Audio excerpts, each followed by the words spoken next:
Magandang gabi na po. Oras natin 9:55. At yun, kami ay bumitaw na sa Payaw at nagpapaanod. Kaso may problema dahil yung ating LC ay may lubid na napasabit. At sinisisi ni Gajigs.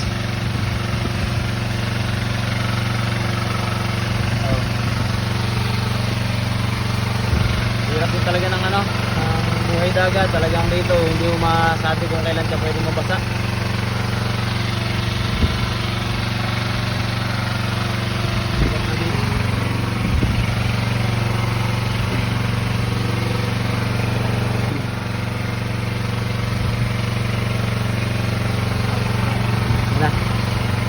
Kuha na yata.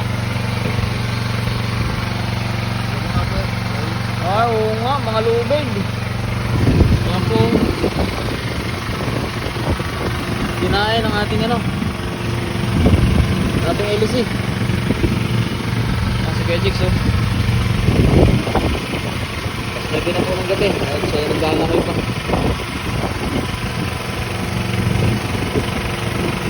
Ibay namin lamarang kanina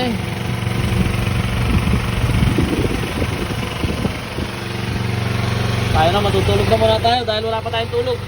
Wala kagabi.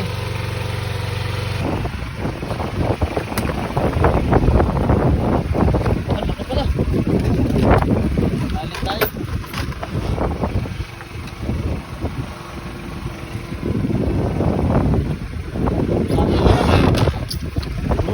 Lupo nga sila wala na.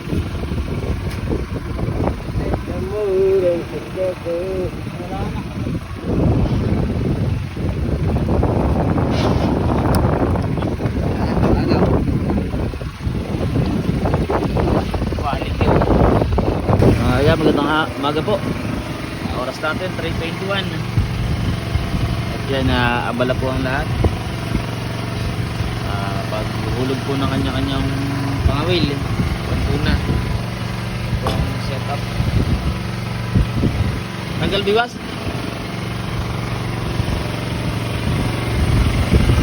Ayun na po sila nag-umpisa. Kaso hanggang po wala pa rin kumakamit na. Yan, kasama na po.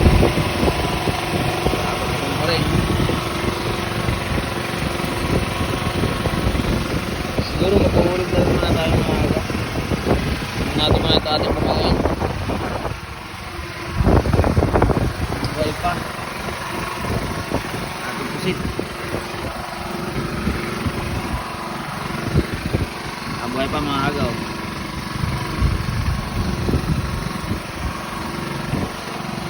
Yan ating kumain.